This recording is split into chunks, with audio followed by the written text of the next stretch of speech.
So please welcome music journalist and all-round Finnish music lover, Kieron Tyler. Could you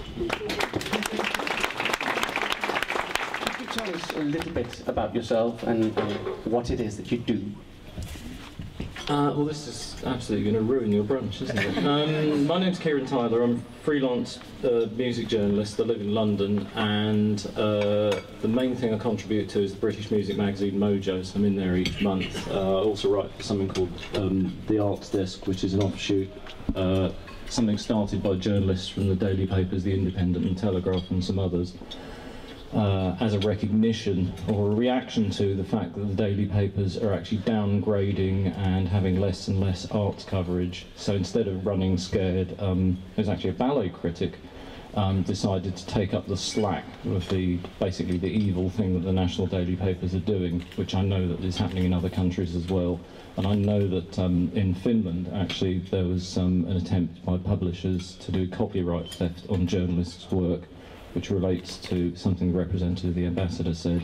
So I think that's an important thing, so to mention the Arts Desk as well. I also write random stuff for daily papers as well when they come knocking on the door. I also have this small label called RPM International, and my goal is to reissue non-British and non-American stuff, because I don't think language is any barrier anymore. So here we are. Here's a Finnish CD that I put out of Love Records. Yeah, and about Love Records, you've released this album, which is a compilation of Love Records, of the songs from Love Records. How come? What was your interest in this, and how did you get going with this project? I'm really personally interested in stuff that doesn't sound like anything else. It doesn't matter if it's from now or the past. And the route that took me to Love was via a Swedish late 60s band, a band who became International Harvester, a sort of prog, Swedish prog, P-R-O-G-G, not prog rock. And under their original name, that album came out in Finland only on Love Records in 1968, because there was no other independent label in continental Europe doing what Love was doing. There was no like socialist-leaning, inclusive label like America's ESP Records. So I was quite curious about this album I'd bought, found out more and more about Love Records, and realised that there was more on the label, which was just as exciting, just as interesting. And then I went to the event Jannica mentioned, Music Media, and a fellow called Sami from Music Export Finland introduced me to the founder of Love Records, who's utterly confused about this English guy going on about, how on earth did you find out about John Coltrane when you're in Finland, that sort of thing. And it just one thing led to another, and then it was the back of my mind, and I continued the conversation, and it was before Love was taken over by multinational Universal Records, and I thought, well, why not? If we can license it, if I like it, somebody else might. And that's the path, and it's just really, really great music, and most of it sounds like nothing else, and it draws from local influences, outside influences, but what's really attractive is there's a lot of there's folk influences, even in prog rock type stuff on there that means absolutely nothing to me, which is why it sounds attractive.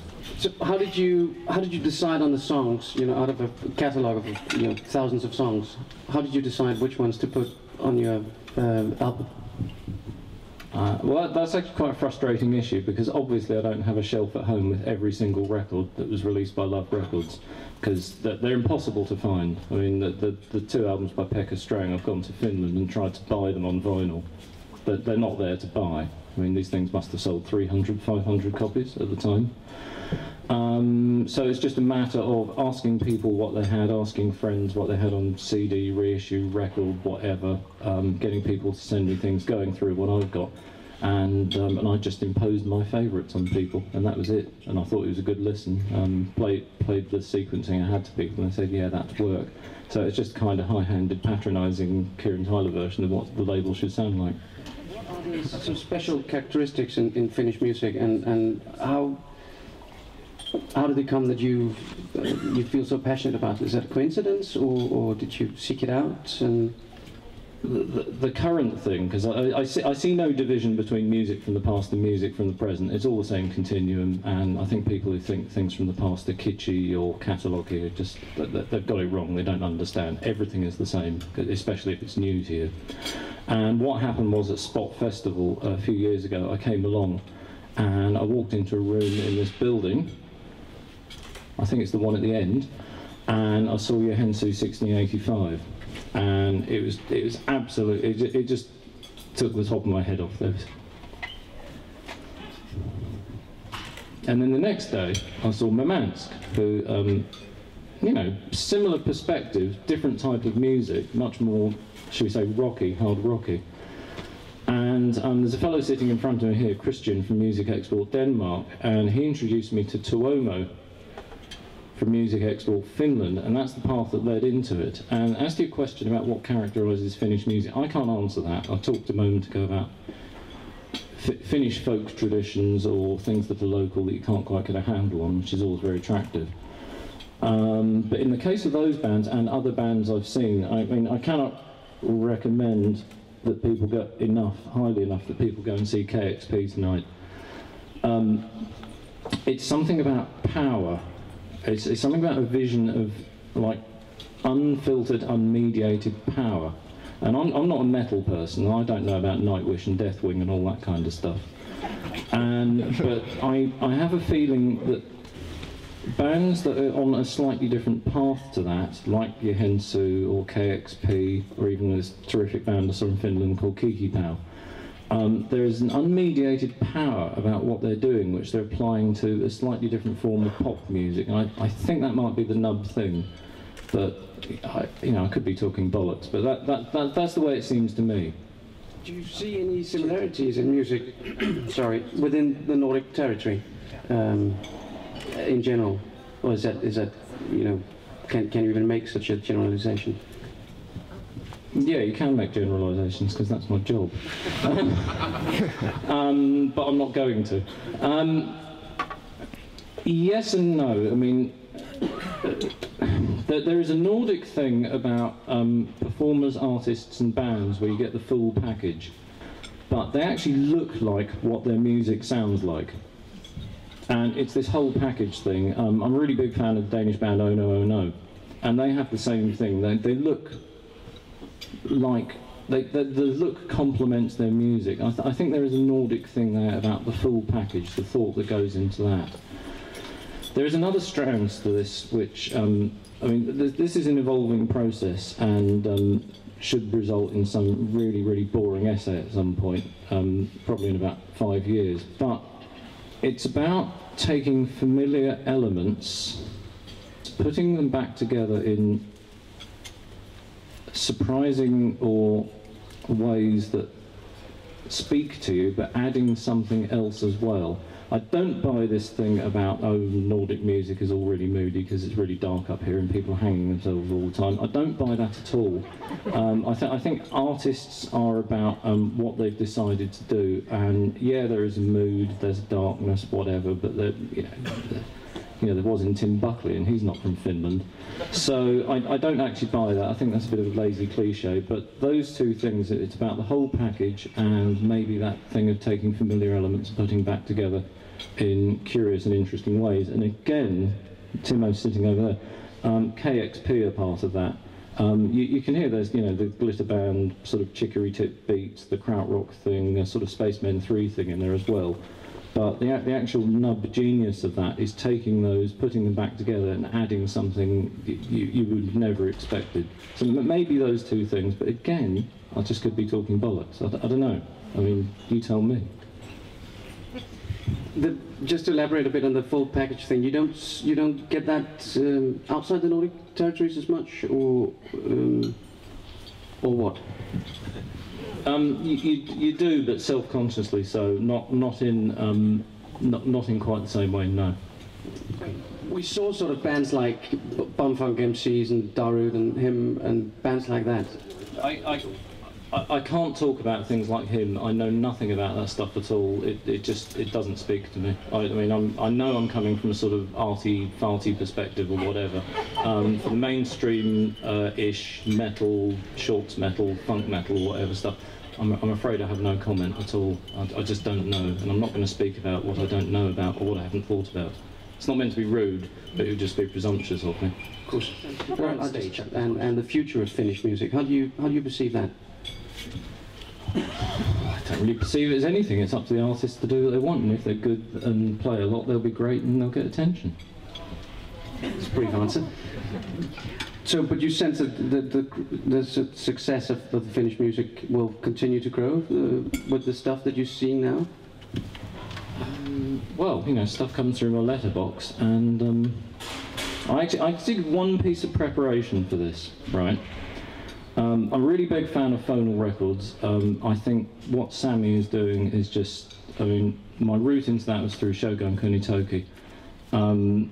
That last Islaya album was great. The stuff he does, both as S and Keeler, is incredible. And this is not going to answer your question. I've no idea where Finnish music is going. I don't live there. I'm not in a band there. I've sent a bunch of stuff on the label Helmi Levitt, and I can't speak Finnish. However, I'm going to try and say something. There's an album by Timu Elon Puhuval Ele Met, and there are 2 songs on there. One's about 12 minutes long and one's about 13 minutes long. It's like a cardboard fold-out thing with some quite scary, what look like watercolours of mythical animals. It's like a 5-piece cardboard fold-out. And those 2 tracks, I've never heard music like it. They're just absolutely, utterly incredible. And there's other stuff on that label. There's this guy called Jus Keskitalo, who is one of the oddest and most compelling things I've heard. The 3 albums I've heard, they're all completely different from each other. Incredible, just absolutely superb. Now those things, both what Helmi Levitt and Phonal are doing, I think 99% of those are in Finnish language. I think draw on a slightly different tradition to mainstream, and they're looking for things like this Finnish analogue of Swedish prog, or even, you know, the John Cagey things that the Sperm were doing, or maybe even bands like Charlie's as well. So I think Finnish music is in great hands with those 2 labels. But as to where it's going, I don't know, something will turn up in the letterbox and that'll be the next thing. How do you sense that Finnish music is being recognised in Britain and the rest of the world? How's that being recognised, if at all?